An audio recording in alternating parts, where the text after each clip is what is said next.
ಅಣ್ಣ ರಂಗೋಲಿ ಹೇಗಿದೆ?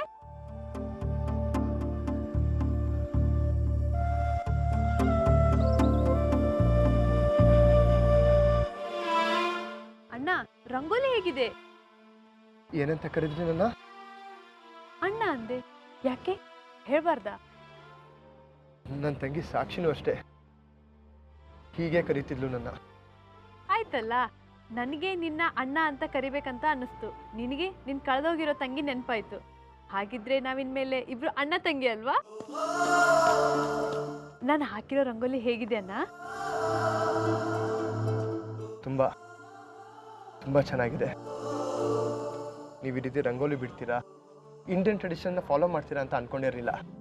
ಒಂದು ನಿಮಿಷ, ನಮ್ಮ ಅಮ್ಮನ ಕರಿತೀನಿ. ಅಮ್ಮ ಅಮ್ಮ, ಒಂದು ನಿಮಿಷ ಬಾಮ ಇಲ್ಲಿ. ಅಮ್ಮ ಅಮ್ಮ ನೋಡಿಲಿ.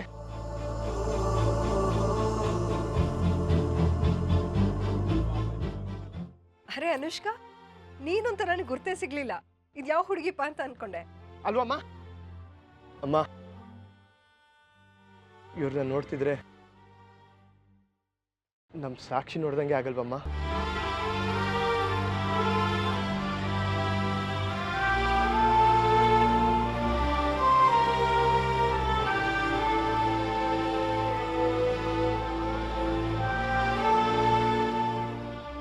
ನನಗಂತೂ ಹಾಗೆ ಅನ್ನಿಸ್ತು. ಅಷ್ಟೇ ಅಲ್ಲಮ್ಮ, ಸಾಕ್ಷಿ ಮನೆ ಮುಂದೆ ಹೇಗೆ ರಂಗೋಲಿ ಹಾಕ್ತಿದ್ಲೋ ಇವರು ಹಾಗೆ ಹಾಕಿದ್ರು ನೋಡಮ್ಮ. ಅನುಷ್ಕಾ, ನಾನು ಕನ್ಸು ಮನ್ಸಲ್ಲೂ ಎಣ್ಸಿರ್ಲಿಲ್ಲ ನೀನು ಹೀಗಿರ್ತೀಯ, ಇದನ್ನೆಲ್ಲ ಮಾಡ್ತೀಯ ಅಂತ.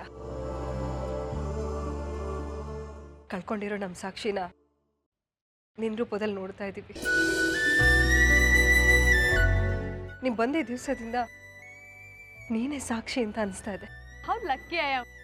ಯಾವುದೋ ಕುಟುಂಬದ ಬಗ್ಗೆ ರಿಸರ್ಚ್ ಮಾಡಕ್ ಬಂದು ಅದೇ ಕುಟುಂಬದ ಒಂದು ಭಾಗ ಆಗ್ತೀನಿ ಅಂದ್ರೆ ಇಷ್ಟು ಸಂತೋಷ ಅಲ್ವಾ? ಈಗಿನ ಹುಡುಗಿರಿಗಂತೂ ರಂಗೋಲಿ ಇಳಿಯೋದಕ್ಕೆ ಬರಲ್ಲ, ಅದರಲ್ಲೂ ಎರಡೆಳೆ ಅಂತೂ. ಎರಡೆಳೆ ರಂಗೋಲಿನ ನಿಮಗ್ ಬರುತ್ತಾ? ಎರಡೆಳೆ ರಂಗೋಲಿ ಹಾಕೋದು ನನಗೆ ಕಲಿಸಿದ್ದು ನಮ್ಮ ಅತ್ತೆನೆ.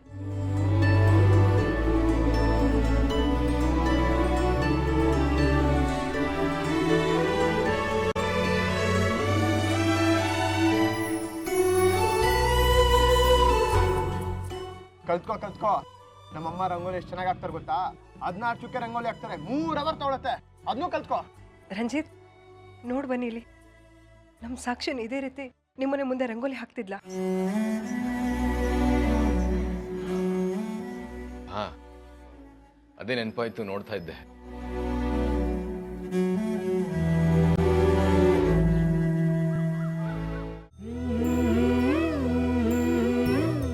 ಏನ್ ಅನುಷ್ಕಾ, ಆಗ್ಲೇ ಬರೆಯಕ್ ಶುರು ಮಾಡ್ಬಿಟ್ಟಿದ್ಯಾ?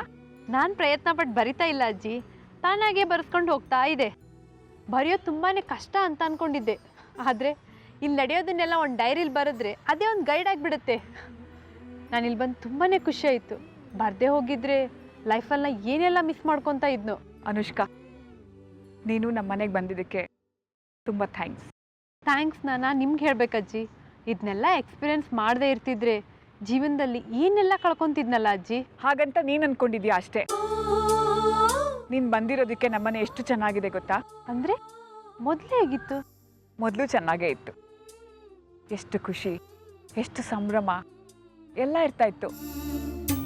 ಆದರೆ ಸಂಸಾರ ಅಂದಮೇಲೆ ಸಣ್ಣ ಪುಟ್ಟ ಸಮಸ್ಯೆ ಇದ್ದೇ ಇರುತ್ತಲ್ವಾ? ನೀನು ಬಂದಮೇಲೆ ಅದೆಲ್ಲ ಮರೆ ಆಗೋಯ್ತು. ಬದುಕು ಅಂದರೆ ಹೀಗೆ ಇರಬೇಕು ಅಂತ ಅನಿಸ್ತದೆ. ದೇವತೆಯಾಗಿ ಬಂದೆ ನೀನು. ದೇವತೆಯಾಗಿ ನಾನು ಬಂದಿಲ್ಲ ಅಜ್ಜಿ, ಇದು ದೇವಲೋಕ. ನಿಜವಾಗ್ಲೂ ನೀವೆಲ್ಲ ತುಂಬಾನೇ ಪುಣ್ಯ ಮಾಡಿದ್ದೀರಾ. ಹೌದಮ್ಮ, ನಾನಂತೂ ಪುಣ್ಯನೇ ಮಾಡಿದ್ದೀನಿ. ಯಾಕೆಂದ್ರೆ ನಮ್ಮ ಮನೆಗೆ ಸೇರಿರೋ ಒಬ್ಬೊಬ್ಬ ಸೊಸೆನೂ ಮಾಣಿಕ್ಯ ಇದ್ದ ಹಾಗೆ. ನಿಮ್ಮ ಮಕ್ಕಳು ಕೂಡ ಹಾಗೆ ಅಲ್ವಾ ಅಜ್ಜಿ?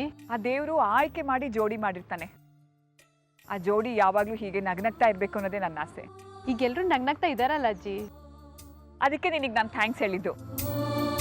ಹೀಗಿರೋದಕ್ಕೆ ನೀನೇ ಕಾರಣ ಇರ್ಬೋದು ಅಜ್ಜಿ, ಆದರೆ ಮನ್ಸುಗಳು ಇರ್ಬೇಕಲ್ವಾ?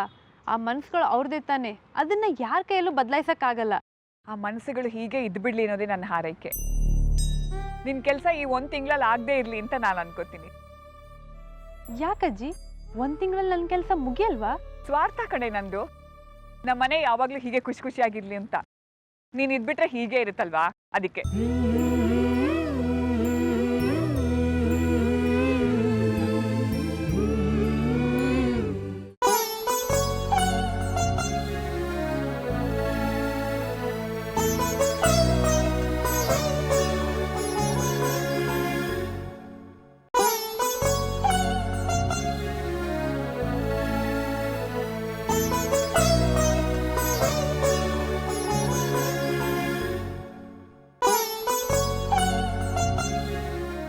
ಸ್ವಾತಿ, ನೀನು ಈಗ ಕೂತ್ರೆ ಹೇಗೆ? ನಮ್ಮ ಪ್ರಾಜೆಕ್ಟ್ ಮೇಲೆ ವರ್ಕ್ ಮಾಡಬೇಕು.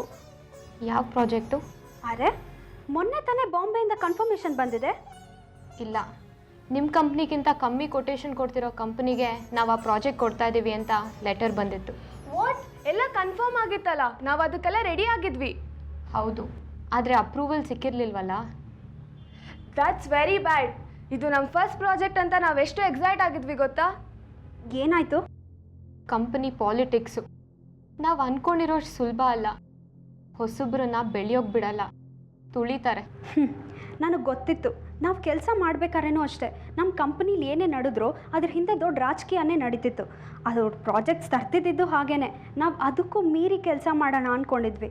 ಆದರೆ ಇವಾಗ ಏನು ಮಾಡೋದು? ಹೀಗಾದರೆ ನಮ್ಮ ಕಂಪ್ನಿ ಮುಚ್ಚಬೇಕಾಗುತ್ತೆ ಅಷ್ಟೇ. ಎಷ್ಟೊಂದು ಜನ ಎಂಪ್ಲಾಯೀಸ್ನ ನಮ್ಮ ಕೆಲ್ಸಕ್ಕೆ ಇಟ್ಕೋಬೇಕು ಅಂತೆಲ್ಲ ಪ್ಲ್ಯಾನ್ ಮಾಡಿದ್ವಿ. ಆದರೆ ಎಲ್ಲ ಹಾಳಾಗೋಯ್ತು. ನಾನು ಅಂದ್ಕೊಂಡಿದ್ದು ಒಂದೂ ಆಗ್ತಿಲ್ಲ.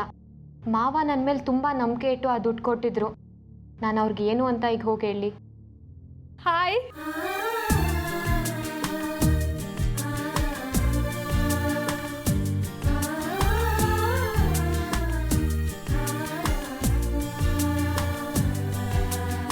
ಹಾಯ್ ಅನುಷ್ಕಾ, ಬನ್ನಿ ಬನ್ನಿ.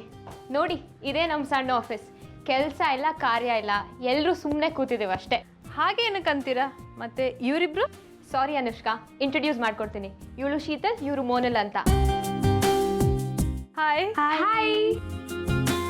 ಇವರಿಬ್ರು ನನ್ನ ಫ್ರೆಂಡ್ಸ್. ನಾವು 3 ಜನ ಸೇರಿ ಈ ಕಂಪನಿ ಶುರು ಮಾಡಿದ್ವಿ ಅಂದರೆ ಇವಾಗಿಲ್ವಾ? ಕಂಪ್ನಿ ಶುರು ಮಾಡಿದವ್ರು ಹೀಗೆಲ್ಲ ಹೇಳಬಾರ್ದು, ಪಾಸಿಟಿವ್ ಆಗಿರಬೇಕು. ನಾವು ಪಾಸಿಟಿವ್ ಆಗೇ ಇದ್ದೀವಿ ಮೇಡಮ್, ಆದರೆ ದೀಸ್ ಆರ್ ನಾಟ್ ಎನ್ಕರೇಜಿಂಗ್. ನಮಗೆ ಮೇಲಿನ ಮೇಲೆ ಸೋಲ್ ಆಗ್ತಾನೇ ಇದೆ. ಅಲ್ಲ, ನಾನು ಇವ್ರನ್ನ ಇಂಟ್ರೊಡ್ಯೂಸ್ ಮಾಡ್ಕೊಡೋದು ಮರ್ತೋಗ್ಬಿಟ್ಟೆ. ಇವ್ರು ಅನುಷ್ಕಾ ಅಂತ US ಇಂದ ಬಂದಿದ್ದಾರೆ. ನಮ್ಮ ಫ್ಯಾಮಿಲಿಯಲ್ಲಿ ರಿಸರ್ಚ್ ಮಾಡೋಕ್ಕೆ ಅಂತ ಬಂದಿದ್ದಾರೆ. That's nice. ಇವ್ರ ಫ್ಯಾಮಿಲಿ ತುಂಬ ಒಳ್ಳೆಯದು ಮೇಡಮ್. ಇಂಥ ಫ್ಯಾಮಿಲಿ ಸಿಕ್ಕಿದ್ರೆ ಆರಾಮಾಗಿರ್ಬೋದಿತ್ತೋ ಏನೋ. ನಾವು ಇದೇ ಅದೃಷ್ಟಕ್ಕೆ ಕಾಯ್ತಾ ಇದ್ದೀವಿ ಮೇಡಮ್. ವಾಟ್? ಏನಂದ್ರಿ ನೀವು? ಆ ವಿಷಯದ ಬಗ್ಗೆ ನಾನು ನಿಮ್ಗೆ ಆಮೇಲೆ ಹೇಳ್ತೀನಿ. ನಮ್ಗೆ ಸಿಕ್ಕಿರೋ ಫಸ್ಟ್ ಪ್ರಾಜೆಕ್ಟು ಕೈ ತಪ್ಪು ಹೋಯಿತು. ಅದಕ್ಕೋಸ್ಕರ ನಾವು 3 ಜನ ತುಂಬ ಬೇಜಾರಲ್ಲಿದ್ದೀವಿ. ಅಲ್ಲ, ಏನಾಯಿತು? ಬಾಂಬೆ ಬೆಸ್ಟ್ ಕಂಪನಿ ಅವ್ರ ಸಾಫ್ಟ್ವೇರ್ ಡೆವಲಪ್ಮೆಂಟ್ಗೆ ಅಂತ ನನಗೊಂದು ಪ್ರಾಜೆಕ್ಟ್ ಕೊಟ್ಟಿದ್ರು. ಆದರೆ ಬೇರೆ ಕಂಪನಿ ಅದ್ರ ಕಮ್ಮಿ ಕೊಟೇಶನ್ ಕೊಟ್ಟರು ಅಂತ ಅವರು ಕೊಟ್ಬಿಟ್ಟಿದ್ದಾರೆ. ಅದಕ್ಕೆ ನಮಗೆ ತುಂಬ ಬೇಜಾರಾಗಿದೆ. So what? ಅದೊಂದೇ ಕಂಪ್ನಿನಾ? There are hundreds. ಅದೇನು ಎಂಡ್ ಅಲ್ವಲ್ಲ? ಹೌದು, ದೇರ್ ಆರ್ ಹಂಡ್ರೆಡ್ಸ್. ಆದರೆ there are 100 kinds of politics also.